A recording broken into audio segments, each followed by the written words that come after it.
Happy Tuesday night, everyone, from Wino Friday Central, here with Mr. Bernie and Mr. Max this evening. And we hope everybody's week is off to a great start after a nice weekend. As always, I want to give a very special thank you out to my healthcare team for the great care that I continue to get, to our first responders and scientists, and our convalescent plasma donors who continue to grow our list of donors every single day. So great job, donors. Keep it up. Get out there and save some lives. Thank you so much for doing that. The usual legal disclaimer. I'm not being paid for these personal posts. The information shared here are my opinions only and for the sole purpose of education. I'm not offering any medical advice or medical recommendations under the terms of a doctor-patient relationship. The information regarding COVID-19 is rapidly changing and may already not be current by the time you receive it on here. Personal update. I saw my pulmonary team today, lung specialist. The shortness of breath and the edema, the swelling, some blood pressure issues and the tachycardia, the pulse rate running above 100 in the 100 to 120s continues to be an issue. So we went back over the CAT scan of the lungs that was done last Thursday. And after reviewing that again, there still is some evidence of the ground glass changes and stuff that are going on, as well as the inflammation in the lungs. So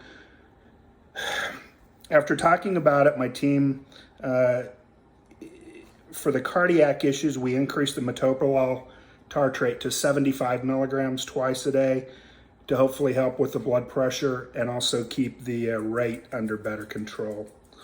Trying to keep that pulse rate in the 60 to 100 range consistently. And then if I need to with the swelling, I can double the dose of the Lasix from 40 to 80 milligrams if needed. The big addition was we added Symbicort, which is a dual medicine inhaler for those of you who don't know. And this is the 160/4.5 milligram strength, 2 puffs twice a day. So Symbicort is a combination of a medicine called budesonide, which is an inhaled corticosteroid.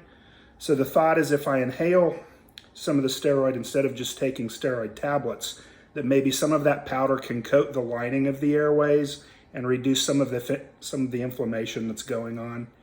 Then there's another medicine that's mixed in with that called formoterol, which is a long-acting beta-2 agonist. That medicine works basically as a smooth muscle relaxer in the airways and the bronchioles.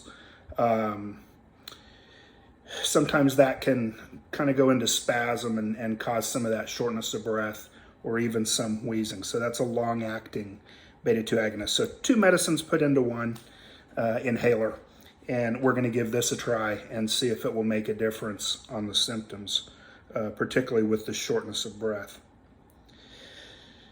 The dexamethasone, those tablets, I've been on the 4 milligrams per day. We're going to try to cut that down to 3 milligrams per day since we're also using the inhaled corticosteroid. And hopefully that'll cut down on some of the side effects of that steroid, particularly the swelling and the rapid pulse rate, and just kind of feeling a little anxious and jittery from those. So again, I want to make sure and thank you guys for your continued prayers and concern and support and reaching out. I tell you guys all the time, it really does mean the world to me. And particularly those days that are rough, it truly is appreciated. And it does help to brighten my spirits and know that you guys are all supporting me through this crazy situation. Okay, technical update stuff. The CDC announced today that since the first case of SARS-CoV-19 was reported in the U.S. on January 20th of this year, SARS-CoV-19 is now the 3rd leading cause of death in the United States. 3rd leading, heart disease is still number 1, cancer is number 2. So obviously this is going to be getting a lot of press. Now, it's important to remember, they're going with a number current deaths of greater than 170,000 here in the U.S. There obviously have been problems with reporting. Those numbers have been questioned by a number of sources for how they were being reported. So just remember that when we see this stuff, folks, we got to keep it in perspective. I know there are a number of agencies that are trying to do a better job of tracking this. The numbers are high. I mean, there's no doubt we've lost, thousands of people to this devastating virus. But I thought it was interesting that now in the United States, in such a short period of time, this darn little virus has become the third leading cause of death, only behind heart disease, which is number one, and cancer, which is number two. There's an article published online today in the Lancet Diabetes and Endocrinology. Rates of thyrotoxicosis are significantly higher among patients who are critically ill with COVID-19 than acutely ill patients without COVID-19. So it's suggesting that there's an atypical form of thyroiditis that's related to this novel coronavirus infection.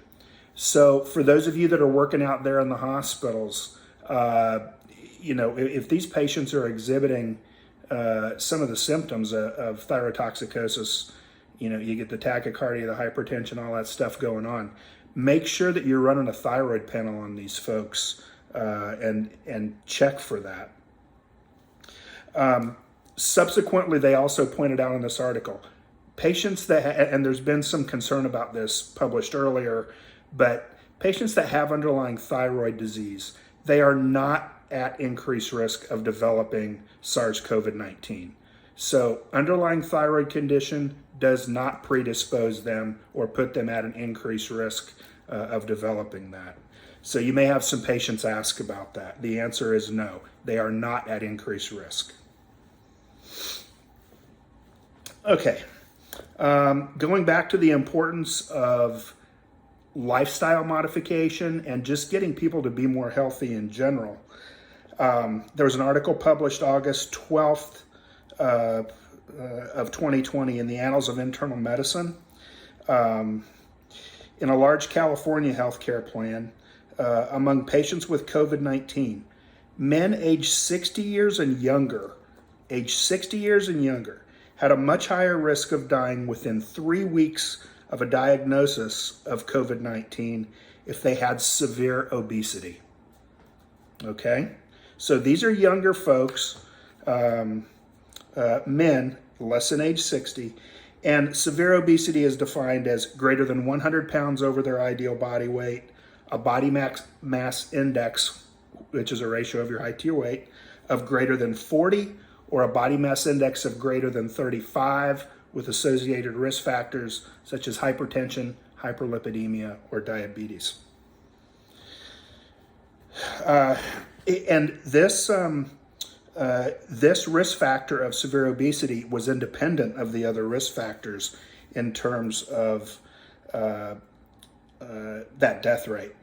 So this particular article just is added to a volume that of literature that has over 300 papers published already that have associated severe obesity with an increased risk in both morbidity and mortality in SARS-CoV-19 patients.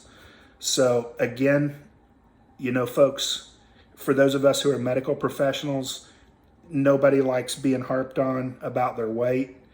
We have a responsibility as providers to stress with folks these lifestyle modifications to try to get them to a healthier life, not only because of the other risk factors and medical problems that can result from that, but now we can add increased morbidity and mortality to SARS-CoV-19 complications. Okay, there's an article published August 13th of 20 in JAMA.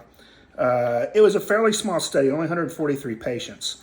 But interesting data came out of this. Almost 90% of the patients who had recovered from SARS-CoV-19 reported at least one persistent symptom following their recovery.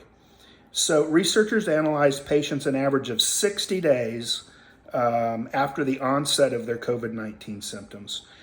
87.4% of them reported symptoms. 32% had 1 or 2 symptoms. 55% showed 3 or more persistent symptoms. So no participants showed fever or signs of active COVID-19. And 44% reported a lower quality of life based on the EuroQoL scale, which is a scale from 0 to 100. They scored that both before their illness with COVID-19 and after. And a decrease in quality of life or a worsened quality of life was scored if the patient had a difference of at least 10 points as they had ranked themselves. So once we discharge folks from the hospital, and we're getting them home or back out into the community, obviously some of these symptoms are going to be persistent for a while, and I can certainly attest to that. So with that tonight, I'll keep it short and sweet. I want to wish everybody a great evening with your loved ones and your family and friends. Hopefully you're getting time together tonight to enjoy each other's company. Please stay safe out there, everybody. Continue to follow the current guidelines, both for your local area as well as state and federal recommendations and guidelines. Again, I want to continue to thank you all for your prayers and your love and your concern and support for me and for everybody else involved in fighting this crazy little virus.